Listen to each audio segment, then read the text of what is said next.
Well, welcome to this intro video I'm going to do for my channel. Just jumped in there here recently and started doing videos, and I haven't introduced myself as far as my background, how I got started in ham radio or anything like that. So kind of just go, say, fast forward to, or back up to 1993 rather, so fast forward. But I started off around 1992 or 1993. Um, it really kind of went in the direction of CB radio, which I know a lot of hams are like, ugh, CB radio. I can't stand CB radio, or chicken band, or whatever you want to call it. So reason being that I got into the CB thing was because I was driving back and forth to college uh, from small town in South Alabama up to Montgomery, Alabama, and it's a pretty good distance. And then cell phones weren't really prevalent um, like they are nowadays. They were just getting started out. A lot of people that since you see everybody now has cell phones, back then it was like, well, people that could get approved for a cell service or could get a phone had one, and those that couldn't didn't, because you had to have a certain amount of credit and all this stuff and everything, and those bills were just outrageous at the time. But I got that, and I got a base station at the house, and me and my dad, he would get on my base station at night, and I'd be on my way back from college, and he talked to me on the CB on from my mobile to that radio. We were running, the minimum 4 or 5 watts on each end. It wasn't really that much to it. It was interesting, but it was just for that purpose only. So I'm sitting around my grandmother's house one day, and she's got this radio that my aunt gave her. Has old needle and dial on it, those old type. I can't even remember what brand it was. It was a big black radio with a huge telescopic antenna on it. And I asked my grandmother, I said, can I, use this and mess with it? She said, yeah, she's don't tear it up because it belongs to your aunt or whatever. I'm in my 20s. I'm like, no, I'm not going to mess it up or anything.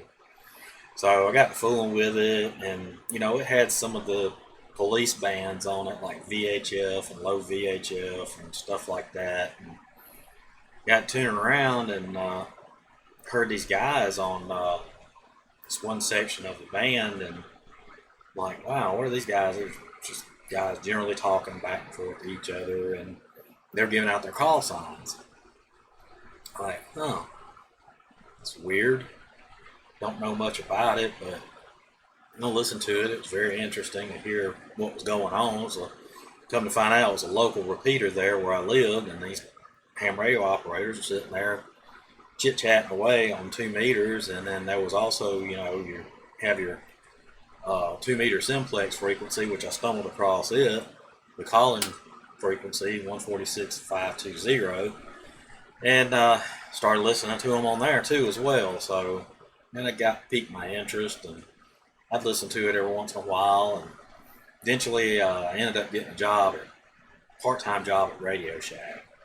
And at the time, Radio Shack, they still had ham-related stuff, and they were starting to get kind of transition into the cell phone thing, and we sold a lot of those flip phones, of brick, huge Motorola brick phones that you could bash somebody over the head with. These things are huge. And so I got to talking to this guy. He was the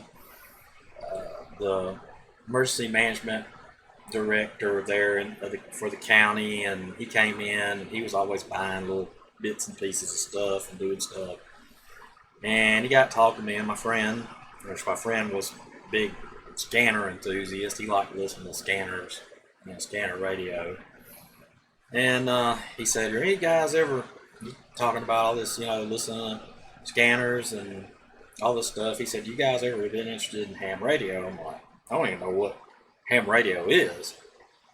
But I mean, we got sell the gear here and stuff, and I really don't know much about it. And he's like, "Well," he said, "Here, you know, there's some guys you can talk to."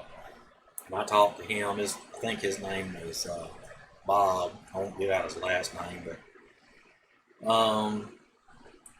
he said, I work on HF and VHF, and he ran a packet note up at the courthouse, which was part of the EMA thing there, and I talked to him for a while, and he kind of piqued my interest. He said, "We'll go talk to this fellow who lives um, out here on, highway near the bypass. He's been a ham for a long time. Matter of fact, he's a veteran, been in World War II and all this stuff, and he'll tell you more about it." So, okay, I'll go.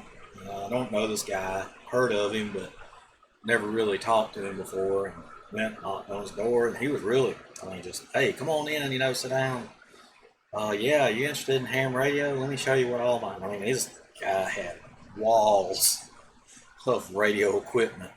I'm talking about, he had everything you can imagine, old Collins equipment, old Hallicrafters equipment, Heathkit stuff. He was a tech, he worked on the stuff, rebuilt the stuff. I mean, it was just amazing. I was like, wow, what in the world is all this stuff in here? And he got telling me about it, and I was like, man, it's like, this is interesting. And we hooked up one of these old tube receivers and was playing around with it. And I was listening to all kinds of ham stuff going on, shortwave or HF. And I was like, wow, this is unreal. I'm really kind of getting a kick out of this stuff. So he's sitting around, he's saying, you get your license and all this, and, you can get on ham bands, and you're gonna have to learn Morse code and everything in order to get on at least some of the HF frequencies and stuff. And I was like, okay, well, he explained it all to me, and I was like, all right. So went back to Radio Shack one day, and they had the No Code Tech license manual there. I think it could have been Gordon West. I'm not sure if those were the ones. I can't remember back then. Anyway, I got it and started studying, and talked to Bob that worked at the EMA, and he's like, yeah, they hold these licensing sessions up in Montgomery, Alabama, up at the VA every so often, and whenever you get ready to go, take your test, let me know, and I'll let them know you're coming, and head up there and go take it. So I studied and studied and studied and studied, and at the time you didn't have cell phones where you could get on there and take sample exams. You just studied, and if you felt like you knew the stuff, you were ready to go. So I went, took my test. I think I missed maybe like 2 or 3 questions. That's about it. Passed it, got the no code.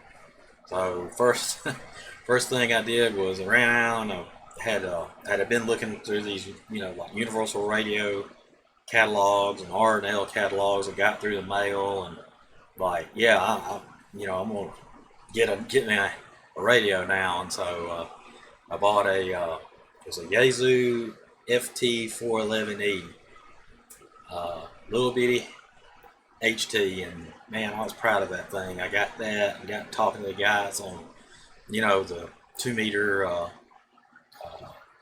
local repeater there, and eventually it led into, got a little Tigertronics TNC,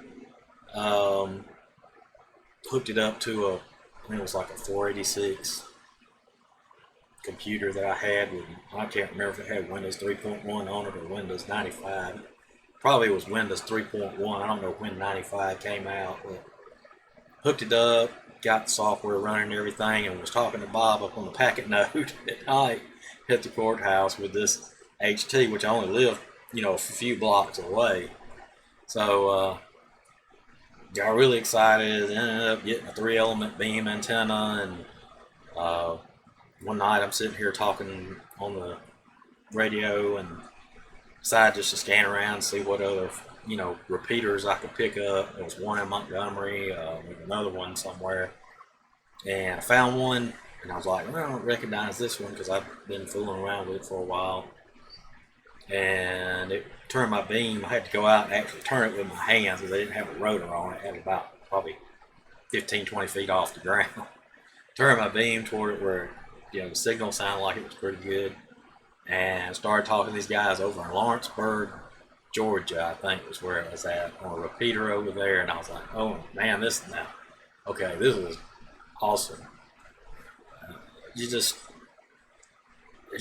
kind of grew from there. Went back. I talked to the fellow that I was telling you about, had all the radios on the wall and everything, and talked to him, and he's like, yeah, he said, I got this Hallicrafters, I think it was a SX110. It's big, it was a beast. Big gray cabinet, had the dials on it, needle and dials and all that. I was like, yeah, that's neat. What do you want for it? Here. I'm like, really? Yeah. Here, take it home. And man, I sat behind that thing at night. I turn all the lights out, the tubes are glowing in it. I sit there and just fiddle with this thing all night, listen to all this stuff on shortwave. And I was like, oh my God, I just got to get on HF. It's just like, got to get on HF. So, decided, I said, okay, went back to Radio Shack. And I was working there one day, and they just got an order in and had the tapes for your 5 word per minute code. So I got them, took them home, started studying, went back to the V's in Montgomery and got my, took the test, and it was stressful. Believe me, 5 words per minute, it was like, oh my God, this is crazy. Trying to remember, I think when I first did the first part of the session, I didn't get a complete solid copy on it, and these guys, they're passing it around, they're like, well, you didn't get quite full solid copy, so you want to try it again? I'm like, yeah, I guess, why not? I'm already this deep in it, I'll go ahead, I'm here, let me go for it one more time. So went, started copying again. I'm sitting there, I'm just concentrating like crazy, and finally they passed it around, and I'm sitting here going, man, I know I failed this. I'm not going to have, I don't know how many, had to have so many lines of solid copy before they would pass you. I can't remember what it was. Anyway, passed it around, they're all looking at each other, and they're like, discussing everything. And, all right, yeah, you got enough solid copy, or however what the requirement was in order to pass. It was some requirement you had to have enough to pass, and got my 5 word per minute code endorsement. I was like, all right, I'm a Tech Plus. Yeah, this is amazing, I'm like, and so what do I do at the Hamfest? Comes, and then they're looking at gear there at the local Hamfest, and I'm like, I went and ended up buying a mobile 2-meter rig, and then I got a HTX 100, which was a 10-meter HF rig. One of those Radio Shack ones, and put it in my car. And took a Radio Shack CB radio whip, cut it down to frequency, for 10 meters for the 10-meter voice segment of the band for text, and started working 10 meters. And I was sitting in my grandmother's front yard in my car on the weekends, and and worked 10 meters out of my car with my logbook. And I can't tell you how many contacts I logged on 10. Even though the band wasn't in terribly great shape, it was like you could work like South America and stateside stuff a lot on 10. So I ended up doing that. And I think I never did upgrade past Tech Plus at the time. I ended up getting married we moved. Got, I think finally ended up getting I got a Kenwood TS140S and NFJ tuner and had all the wire antenna hooked up and everything. Uh, I talk on 10 meters on the Kenwood, but never really used any. You couldn't use any of the other bands because I wasn't hadn't upgraded to general or advanced. They had all these license classes then that they don't have now, and you had to have the code endorsement where you had to go up, to be like, I can't remember if it was 10 words per minute or 15 words per minute for each one of them. It was a higher word per minute standard for each license class. So, the renewal time came around, and I ended up letting it the 2 years, or however long, I can't remember. I think it's a 2-year grace period. I mean, correct me if I'm wrong, but I think it is after it expires. And lost it, so didn't go back. So, and a lot of it was due to just work. Couldn't really do anything else. We worked a lot. I was salaried, and I had all these responsibilities that ahead of me, and ham radio kind of just got pushed to the side. And so, fast forward 2000, I can't remember, it was like 2005, 2006.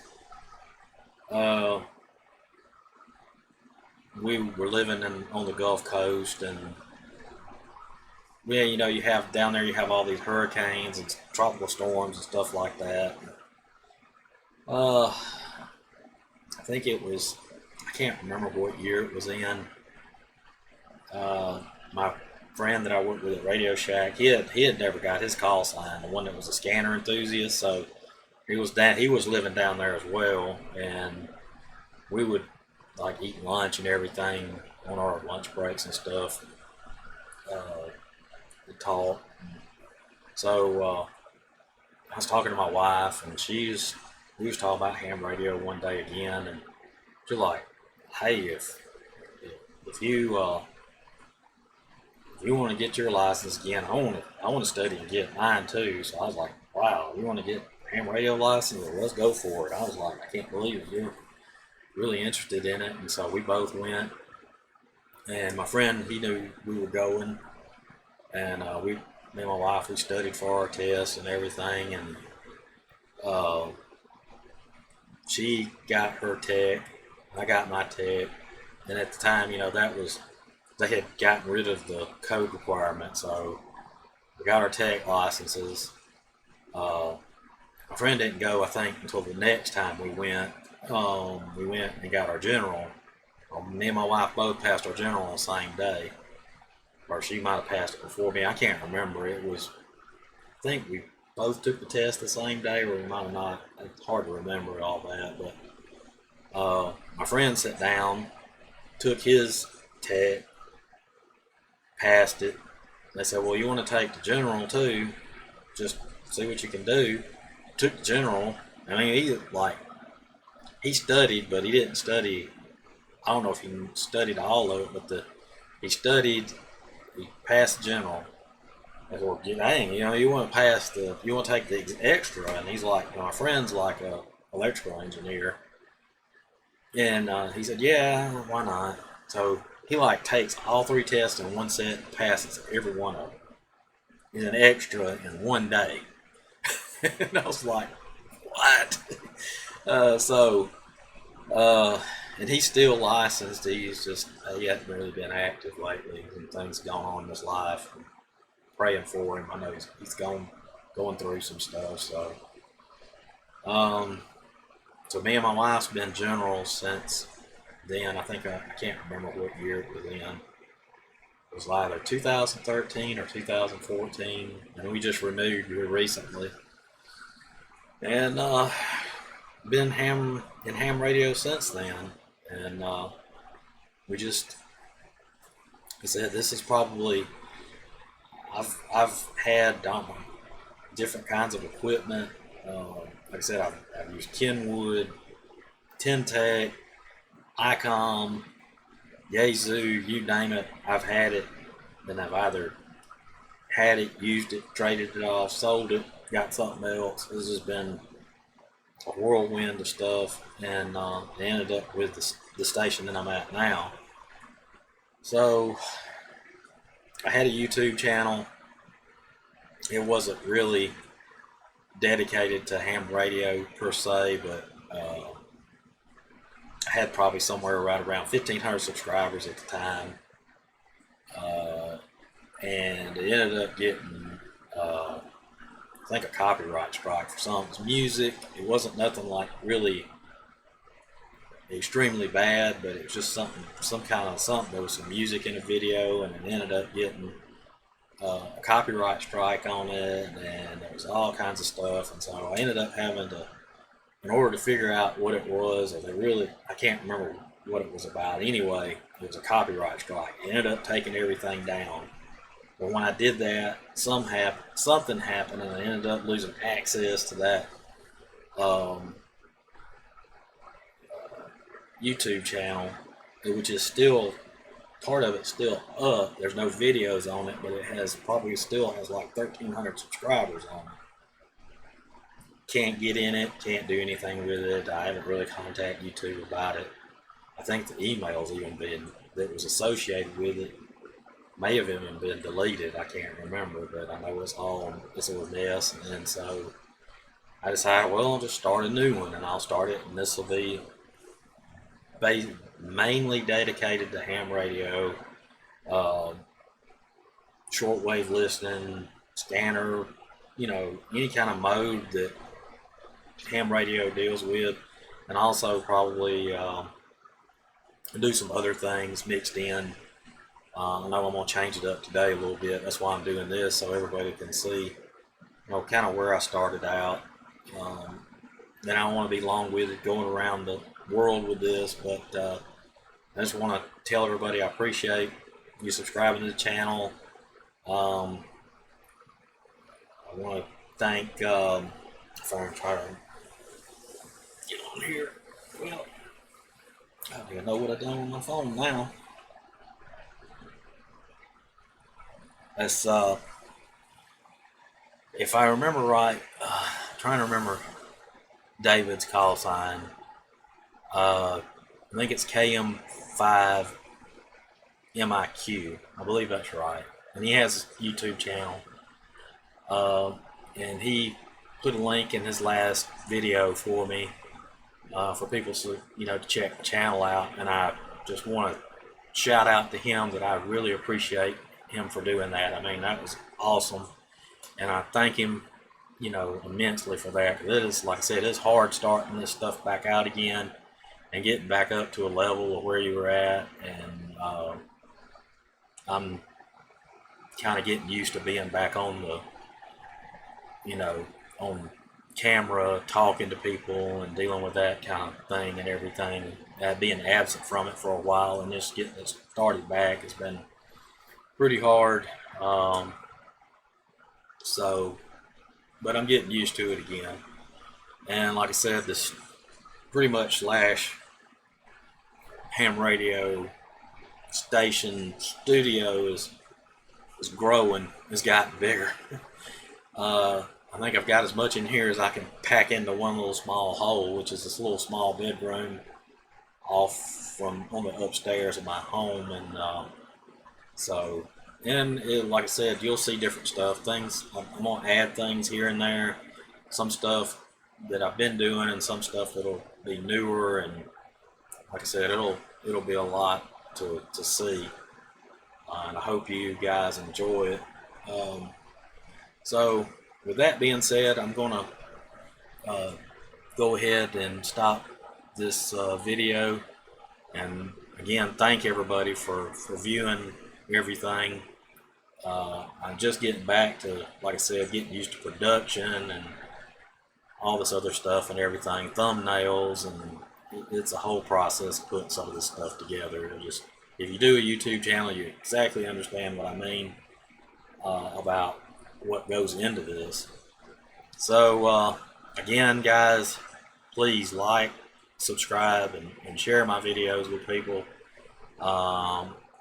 The little things that I've, you know, got going on as far as like with audio and stuff like that. I'm working through it, trying to get things where it sounds like it's supposed to.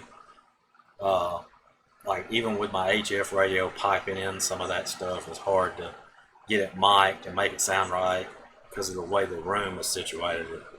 Uh, I think it kind of echoes off the walls. So, but again, like I said, like, subscribe, and share, and you know, thanks for watching. And again, I appreciate all my viewers taking the time to look to see what I got going on, and hopefully we'll do some new and different things here and there, kind of mix it up. 73s, everybody, and take care. We might do a live today. We'll see. I'm probably going to do another just regular standard video recorded and then upload it, and we'll do that.